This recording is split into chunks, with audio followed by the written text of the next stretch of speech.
მინდა გამოეხმაურო პრეზიდენტი სააკაშვილის გუშინდელ საჯარო წერილს, სადაც პრეზიდენტი სააკაშვილი საუბრობს მის ხელთ არსებულ დადასტურებულ ინფორმაციაზე, იმის შესახებ, რომ ივანიშვილის სუსი აპირებს პროვოკაციას ერთიანი ნაციონალური მოძრაობის წინააღმდეგ.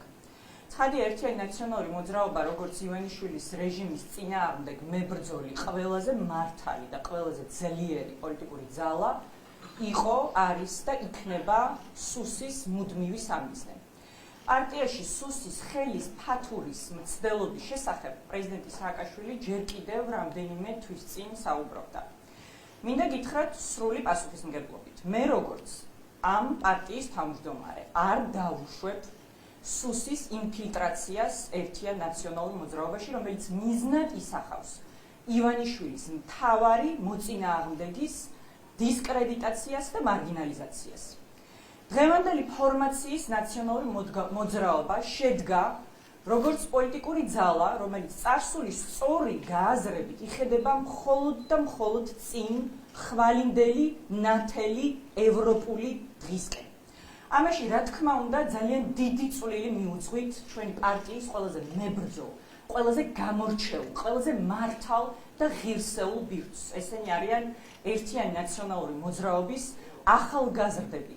ერთიანი ნაციონალური მოძრაობის ახალგაზრდული ორგანიზაცია, რომელთაც ძალიან ვამაყობ. სუსის განსაკუთრებული გააქტიურება, რა თქმა უნდა, უკავშირდება იმას, რომ ნაციონალურ მოძრაობას აქვს მზარდი რეიტინგი, განსაკუთრებით ბოლო თვეებში, იმ თანმიმდევრული, პრინციპული, უკომპრომისო მოქმედებების გამო, რომელსაც ჩვენ ყოველდღიურად ვახორციელებთ ქვეყნის შიგნით და ქვეყნის გარეთ. ივანიშვილის სუსის მამქურთებს, დაავიწყდებათ, რომ ერთიანი ნაციონალური მოძრაობა არის სწორედ ის პოლიტიკური ძალა, რომელმაც საქართველოს თანამედროვე ისტორიაში ყველაზე მნიშვნელოვანი გარღვევა მოიტანა სწორედ სახალხო და სრულიად მშვიდობიანი რევოლუციის გზით.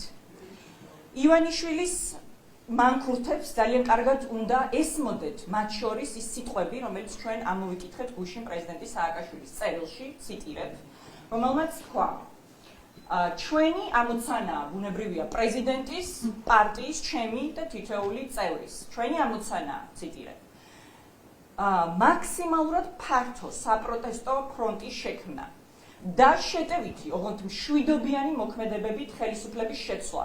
ყველა, ვინც სხვა რამეს ქადაგებს, ან ივანიშვილის მოგზავნილია, ან უბრალოდ პროვოკატორი.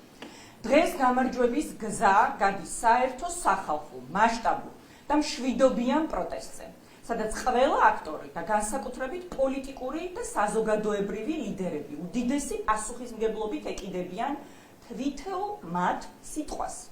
რევოლუციის თარიღი ხელოვნურად არ იყიდება და წინსწრებად არ ანონსდება. ფსონი ერთ თარიღზე არ უნდა დაიდოს და საზოგადოების მოლოდინების არასწორი მართვა არის სრულად გაუმართლებელი. ეს არის ჩემი აზრით უპასუხისმგებლობა, რომელიც ასევე უკიდურესად ნეგატიურად აღიქმება, მინდა გითხრათ, დასავლეთში, რომელთანაც მუდმივად ჩვენ გვაქვს ბუნებრივია კავშირი და რაც მთავარია, კვებავს და აძლიერებს ჩასაფრებულ რუს-ხოცურ პროპაგანდას.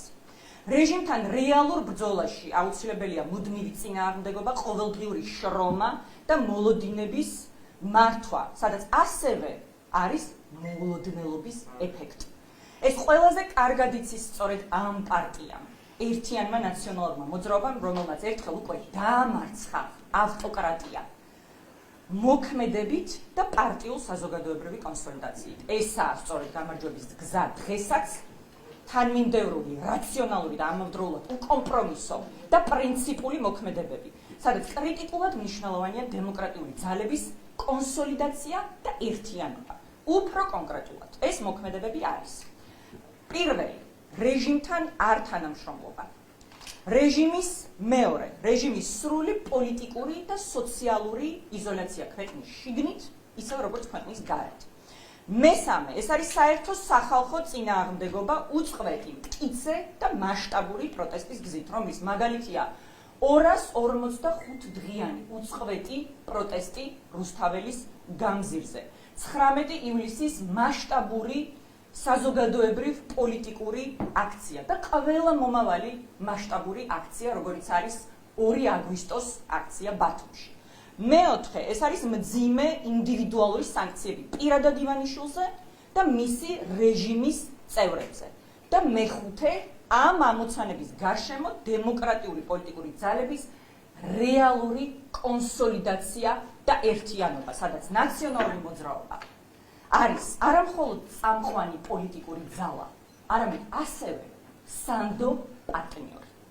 ეს კონკრეტული ნაბიჯები არის პოლიტპატიმრების დახსნის, დემოკრატიული ცვლილების და გამარჯვების გზა. ჯერა, როგორც არასდროს, რომ ბოლოს მაინც ჩვენ მოვიგებთ. თავისუფლება მიშას, თავისუფლება ყველა პოლიტპატიმარს, ღმერთი ფარავდეს საქართველოს. მადლობა.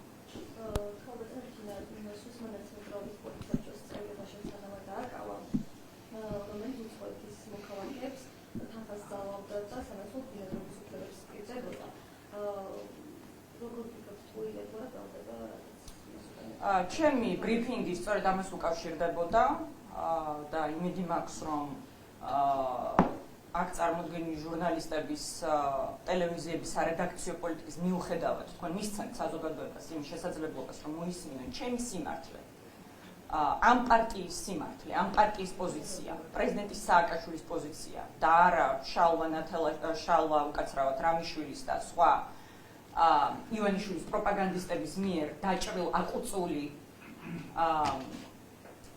პროპაგანდა. და ამ ბრიფინგის არსი სწორედ ეს იყო და ჩვენ ხედავთ სუსის გააქტიურებას ერთიანი ნაციონალური მოძრაობის წინააღმდეგ, რაც უკავშირდება ჩვენს მზარდ რეიტინგს, იმას, რომ ჩვენი ნდობა ხალხში უფრო და უფრო იზრდება, ნდობა ნაციონალური მოძრაობის მიმართ და კიდევ ერთხელ ვიმეორებ, ძალიან ვამაყობ იმით, რომ ჩემი ღრმა რწმენით ეს უკავშირდება სწორედ ერთიანი ნაციონალური მოძრაობის ახალგაზრდების მუშაობას, მათ შემართებას, მათ ძალიან გულწრფელ და მართალ ბრძოლას. ამიტომ, რა თქმა უნდა, თავისთავად ეს ფაქტი მოულოდნელი არ არის და როგორც პრეზიდენტმა აღნიშნა, ჩვენ უნდა ველოდოთ კიდევ უფრო გაცილებით უფრო მასშტაბური ტიპის პროვოკაციებს და სწორედ ამაზე იყო ჩემი ბრიფინგი და კიდევ ერთხელ ვიმეორებ, დიდი იმედი მაქვს და ჩემი მოკრძალებული თხოვნა ყველა რიგითი ჟურნალისტის მიმართ, რომ თქვენი ტელევიზიების სარედაქციო პოლიტიკის მიუხედავად ჩვენი სიმართლე, ჩვენი პარტიის პოზიცია საზოგადოებას გააცნოთ და თავს არ მოახვიოთ დაჭრილ, მიკუწულ, მოყუწული, რუსკოცური პროპაგანდა. გამორიცხავთ მის დანაშაულს, გამოლოდინიკობთ ზოგადად ამ გამოციხ, როგორ ვისაუბრო იმაზე, რასაც ახლა თქვენ მეუბნებით, არანაირი ფაქტობრივი გარემოება არ მაქვს, კიდევ ერთხელ ვიმეორებ, ძალიან გთხოვ, რომ აქცენტი გავაკეთოთ იმაზე, რაზეც მე ვსაუბრობდი და საკმაოდ ვრცლად და ვფიქრობ, რომ ეს არის ძალიან მნიშვნელოვანი ინფორმაცია, რომელიც საზოგადოებამ უნდა იცოდეს. ვიცით, რომ ლელო და გახარიას პარტია იღებენ მონაწილეობას, გაშმერდა ესეთი ინფორმაცია, რომ საერთო კანდიდატზე შეიძლებდნენ. ხო, აი მე კოლეგები ხა მანიშნებენ, რომ დილის კომენტარებზე იყვნენ სხვა სპიკერები. ამიტომ მე ბოდიში მომგიხადოთ, ძალიან მინდა რომ დღეს მედიასთან და ბუნებრივია თქვენი დახმარებით ჩვენ კომუნიცირებთ არა მხოლოდ თქვენთან, არამედ საზოგადოებასთან, რაც ვიცი, რომ თითოეული თქვენგანისთვისაც ძალიან მნიშვნელოვანია, როგორც ადამიანებისთვის, რომელსაც დიდი შრომა გაქვთ ჩადებული ჟურნალისტიკაში. ამიტომ მე მინდა, რომ დღეს ჩემი კომუნიკაცია იყოს სწორედ იმ თემაზე, რომელიც მიმაჩნია, რომ დღეს არის ყველაზე მნიშვნელოვანი პარტიისთვის, მის თითოეული წევრისთვის, ჩემთვის, როგორც ამ პარტიის თავმჯდომარისთვის და პრეზიდენტის სააკაშვილისთვის. მადლობა.